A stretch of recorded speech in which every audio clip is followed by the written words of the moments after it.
नमस्कार दोस्तों, welcome to study IQ। Now यहाँ पे आपके सामने है गूगल प्ले स्टोर। लाइफ में आपने दर्जनों बार इसको यूज़ किया होगा। कई ऐप्स आपने यहाँ पर डाउनलोड करी होंगी, जैसे कि पेटीएम, व्हाट्सएप, कई ऐप्स होती हैं हम डाउनलोड करते हैं यहाँ पे। अब आप सोच कर देखिए कि ऐप्स का जो बिजनेस है उसमें कंप्लीट मोनोपोली है गूगल प्ले स्टोर की। आप कह सकते हैं कि एप्पल के भी यूज़र्स हैं तो iOS का जो उनका स्टोर है वो भी कुछ लोग यूज़ करते हैं। मगर हम बात करें इंडिया की, और ना सिर्फ इंडिया की, दुनिया भर में मेजॉरिटी ऑफ जो स्मार्टफोन्स हैं वो चलते हैं एंड्रॉयड पर, और बाय डिफ़ॉल्ट लोग वहाँ पर यूज़ करते हैं गूगल प्ले स्टोर। और सिंस ये जो ऐप का स्टोर है ये ओन करता है गूगल, इससे गूगल को बहुत ज़्यादा बड़ी मोनोपोली मिलती है when it comes to the app business. और मोनोपोली देखो हमेशा खराब होती है फॉर अदर कंपनीज। एक बार एक कंपनी ने अपनी डोमिनेंस बना ली, फिर धीरे धीरे वो जो अपने कस्टमर्स हैं इनको एक्सप्लॉइट करना स्टार्ट कर देते हैं फॉर मोर प्रॉफिट। गूगल ने भी ये करना स्टार्ट कर दिया है। रिसेंटली गूगल ने ये कहा कि जो भी ऐप्स में इन ऐप्स परचेजेस हैं उस पर ये 30% कमीशन लगाएंगे सितंबर 2021 से। अब इसके रिस्पॉन्स में इंडिया में अब बात चल रही है, और सरकार भी इस पर विचार कर रही है कि इंडिया को अपना खुद का ऐप स्टोर लॉन्च करना होगा। हम डिपेंडेंट नहीं रह सकते गूगल पे कि सारी ऐप्स लोग यहाँ से डाउनलोड करेंगे। We need our own made in India app store. तो डिस्कस करते हैं इस टॉपिक को, बहुत कुछ आपको जानने को मिलेगा। A very important topic indeed, so a lot to know, a lot to discuss as always. But before we begin, हमारी study IQ app for the time being आप डाउनलोड कर सकते हैं गूगल प्ले स्टोर पे।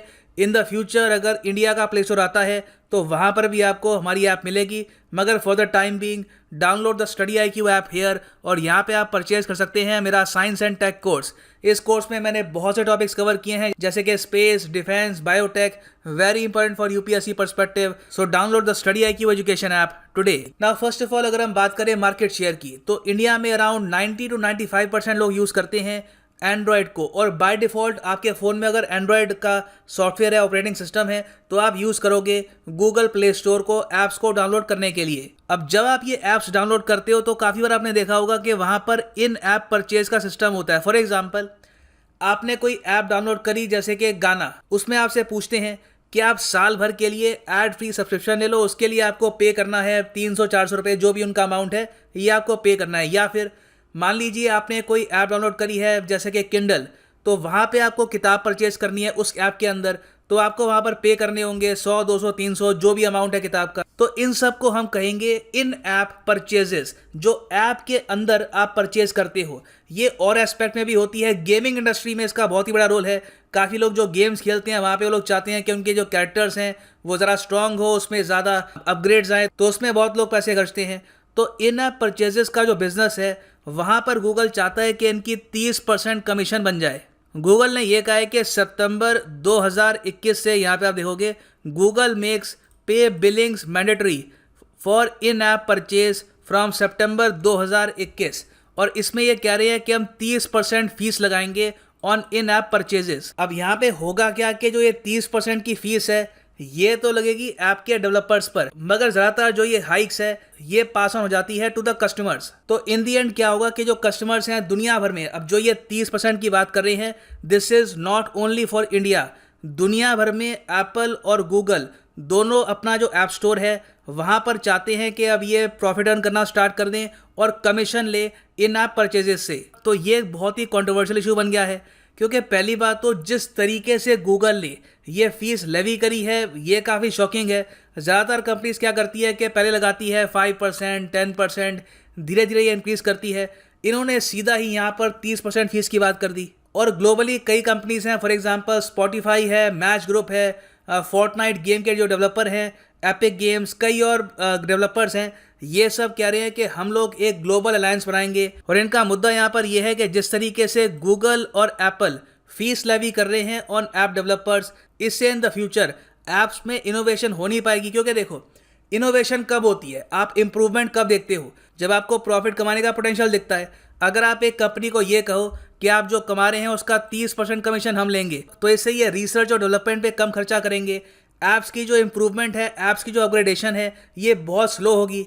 तो globally भी एक बहुत ही बड़ा इशू है ये। और इंडिया में अगर हम बात करें तो बहुत सारे जो ऐप के डेवलपर्स हैं, कई कंपनीज हैं, फॉर एग्जांपल पेटीएम है, उसके अलावा वेरियस और कंपनीज हैं, वो चाहती हैं कि अब टाइम आ चुका है कि गूगल की जो मोनोपोली है ये हम तोड़ें और इंडिया में खुद का एक ऐप स्टोर हम डेवलप करें। नाउ इस सब में एक एस्पेक्ट ये भी है, जो कमीशन का इशू है वो अपनी जगह है। एक एस्पेक्ट यहाँ पे मैं ऐड करना चाहूंगा कि सिंस आज के समय हम लोग कंप्लीटली डिपेंडेंट हैं on Google Play store, in the future अगर गूगल चाहे कि किसी कंपनी को वो हर्ट करना चाहते हैं इन इंडिया, तो बहुत ही आराम से वो हर्ट भी कर सकते हैं। अब रिसेंटली आपको याद होगा कि पेटीएम को गूगल प्ले स्टोर से हटा दिया गया था कुछ घंटों के लिए, क्योंकि गूगल ने यह कहा कि इन्होंने हमारी जो पॉलिसी है रिगार्डिंग गैम्बलिंग ये तोड़ी है। हालांकि पेटीएम बहुत ही जल्द वापस प्ले स्टोर पे आ गया था, मगर इससे हमको एक ग्लिम्स मिला कि इन द फ्यूचर इनकी मोनोपोली अगर मेंटेन रहती है तो ये चाहे तो मार्केट कैप्चर कर सकते हैं। जो इंडियन कंपनीज हैं, जो इंडियन ऐप्स हैं, इनको डिमोट कर सकते हैं कि ये सर्च लिस्ट में कम आएंगी। गूगल की ही जो ऐप्स है ये ज़्यादा सर्च लिस्ट में आएंगी। तो अगर हम चाहते हैं कि इंडिया में हमारी ऐप्स भी ग्रो करें तो उसके लिए गूगल प्ले स्टोर के साथ एक इंडियन ऐप स्टोर भी हमको चाहिए। ना इसके प्रोज और कॉन्स क्या है, फ़ायदे क्या हैं, नुकसान क्या है। फ़ायदे तो देखो बहुत सारे हैं। पहली बात तो आत्मनिर्भर भारत के लिए बहुत ही अच्छा इनिशिएटिव होगा। हम गूगल की जो मोनोपोली है ये तोड़ पाएंगे। गूगल अपने हेडक्वार्टर्स में बैठ के इस तरीके के जो फरमान है कि 30% का जो कमीशन है ये लगाएंगे, इस टाइप के ऑर्डर ये पास नहीं कर पाएंगे। इससे हमारी जो वेरियस कंपनीज हैं, वेरियस ऐप बेस्ड जो कंपनीज हैं, उनको काफ़ी बेनिफिट होगा। मगर चैलेंज सबसे बड़ा ये है कि इनिशियली कैपिटल बहुत चाहिए होगा एक प्ले स्टोर को डेवलप करने के लिए, एक ऐप स्टोर को डेवलप करने के लिए, क्योंकि यहाँ पे आपको फोकस करना होगा ऑन सेफ्टी, रिलायबिलिटी, जो उसका यूज़र एक्सपीरियंस है वो काफ़ी अच्छा होना चाहिए। तो इसलिए मैं कहूँगा सरकार के पास दो ऑप्शन है। पहला ऑप्शन तो ये है कि बिल्कुल गवर्नमेंट फाइनेंस्ड एक ऐप स्टोर ये लॉन्च कर दे जिसमें बिलियंस ऑफ डॉलर्स का खर्चा आएगा, और क्वालिटी के बारे में कुछ कह नहीं सकते, वो कैसे होगी डिपेंड्स के उसको डेवलप करता कौन है। एक और ऑप्शन ये है जो मेरे हिसाब से काफ़ी हद तक अच्छी ऑप्शन है कि सरकार बहुत सी कंपनीज को इकट्ठा लाए। इसमें हम ऐड कर सकते हैं वो कंपनीज जो एक सर्टन थ्रेशोल्ड के ऊपर कमाती है रेवेन्यू हर साल, और इन सब कंपनीज को ये कहे कि आप सब लोग कुछ अमाउंट अपना चिप इन करिए, कुछ करोड़ रुपीज़, कुछ लाख रुपीज़ अपने हिसाब से, अपनी कंपनी के साइज़ के हिसाब से कुछ अमाउंट आप कंट्रीब्यूट करिए एक फंड में। सरकार भी अपनी तरफ से उस अमाउंट में कुछ पैसा डालेगी, और फिर हम लोग मिलकर एक कंबाइंड ऐप स्टोर बना सकते हैं जहां पर हम प्रायोरिटी देंगे इंडियन ऐप्स को और इंडियन कंपनीज को। ये जो मॉडल है नासा ने यूज़ किया है स्पेसएक्स के साथ। स्पेसएक्स आपको पता होगा कि खुद अपने आप खड़ा नहीं हुआ, नासा ने बिलियंस ऑफ डॉलर्स प्रोवाइड किए हैं टू स्पेसएक्स। इनको ज़मीन प्रोवाइड करी, इनको अपनी जो फैसिलिटीज़ है ये प्रोवाइड करी। नासा ने लिटरली नर्चर किया स्पेसएक्स को, तो जाके आज के समय स्पेसएक्स बहुत कुछ कर पा रहा है। तो प्राइवेट सेक्टर को भी इनिशियली सरकार की हेल्प चाहिए होगी। तो अगर जो प्राइवेट कंपनीज मिलकर अपना खुद का एक ऐप स्टोर बनाती है, उसमें अगर सरकार कहती है कि जो टोटल कॉस्ट है उसका 20 से लेकर 30% हम उठाएंगे, तो ये सरकार पर ज़्यादा भारी भी नहीं पड़ेगा, और जो ये पूरा मॉडल है ये काम भी कर सकता है। अब इस सब में ड्रॉबैक्स क्या है कि एक बार गवर्नमेंट फंडेड या फिर गवर्नमेंट बैक्ड एक प्ले स्टोर बन गया तो उसमें प्रॉब्लम क्या आ सकती है। देखो सबसे बड़ी प्रॉब्लम यहाँ पर यह है कि इन द फ्यूचर सरकार सर्विलेंस कर सकती है इस प्लेटफॉर्म से, मतलब कि सरकार जासूसी कर सकती है बहुत ही बड़ी पॉपुलेशन पर इस ऐप के थ्रू। इससे पहले अगर हम देखें तो आरोग्य सेतु ऐप और कुछ और ऐप्स के जरिए भी सरकार पे आरोप लगे हैं कि सरकार सर्विलेंस करने की कोशिश कर रही है अपने नागरिकों पर, कि वो लोग कहाँ पे जा रहे हैं, उनकी लोकेशन क्या है। तो देखो अगर गवर्नमेंट बैक्ड एक प्लेटफॉर्म बनता है तो उसमें सर्विलेंस का खतरा तो बनेगा ही।